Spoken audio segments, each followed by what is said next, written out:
Boordiin investimentii Oromiyaadhaa lafa hektaara 35,000 investimentiif raggaasiseeti jira. Guutuu gabaasa kana ammoo boruu mashii akka itti aanutti isin hima. Bara kana Oromiyaatti lafti hektaara 53 ta'u kaabinee mootummaa naannoo Oromiyaatiin misooma investimentiitiif dhiyaatee akka ture hoogganaan biiroo investimentii fi indaastirii Oromiyaa obbo Ahimad Idris ibsa har'a waajjira muummee isaanii kan magaalaa Finfinnee naannoo Calcal jedhamutti argamutti miidiyaaleef kennaniin yaadachiisanitu jiru. Murtii boordii investimentii Oromiyaadhaa isin beeksisuuf isin waamne bara kana indaastirii haroo simachuudhaaf mootummaan naannichaa potenshaala naannichi qabu qorannoodhaan ogeessi akka adda baasu erga godhee booda potenshaala hektaarri 53 adda ba'ee kaabinee naannoodhaatiif dhiyaate bakka pirezidantiin keenya argametti poteenshaalli kun akka mirkanaa'uu fi investoroota biyya keessaa fi biyya alaa akka irratti simannu kallattiin taa'ee hojiitti galuun keenya ni yaadatama jechuudha. Biiroon investimentii fi indaastirii Oromiyaa ammoo dandeettii fi humna lafa Oromiyaa ilaalcha keessa galchuudhaan abbootii karraa warra hedduu simachuusaa hoogganaan biiroo investimentii fi indaastirii Oromiyaa obbo Ahimad himaniitu jiru. Bu'uuruma kanaan potenshaala nuu kenname sana bu'uura godhannee abbootii qabeenyaa biyya keessaa biyya alaa daayispooraa hedduu simanneetu jirra.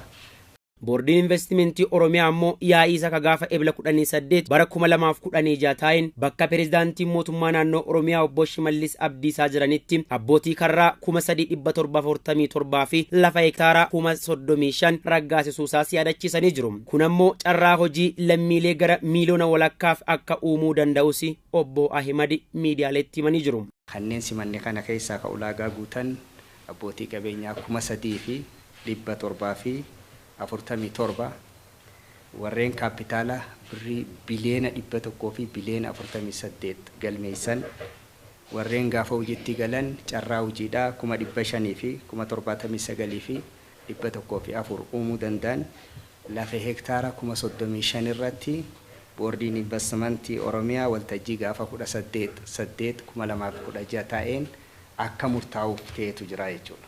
Abbootiin karraa lafa fudhatan kunis ammoo imaammata diinagdee biyyattiin qabdu ka galma horteetti biyyattii geessu akka mirkaneessuu danda'anii fi ariifachiisanis obbo Ahimad dhaamanii jiru. Warreen piroojeektiiwwan simanne kunneen imala badhaadhinaa keenya mirkeessuu keessatti warra qooda guddaa qabanidha.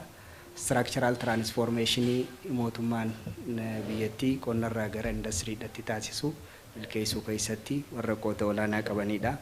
Oromiyaanis lafa kana irraa akka naannootti kiraa fi liizii haga beesee biliyeena 43 argatu akka maltus obbo Ahimad tilmaamaniitu jiru.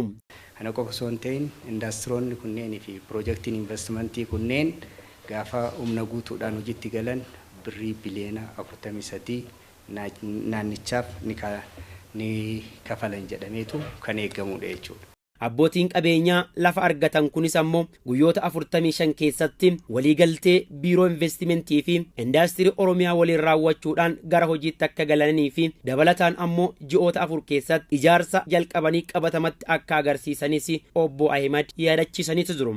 Warri kun egaa murtiin kun dabreef guyyaa 45 keessatti dhufanii wajjin waliigaltee mallatteessanii kallattiidhaan lafti harka ga'uun akka irra jiraatu boordiin investimentii naannichaa kallattii kaa'etu jira.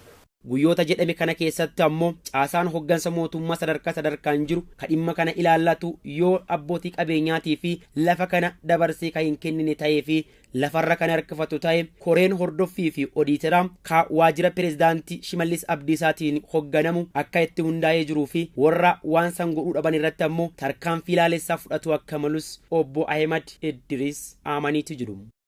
Lafa harkaan hin geenyoote koreen waan kan hordofu baay'ee cimaa ta'e pirezidaantii naannoo keenyaatiin hundaa'etu jira.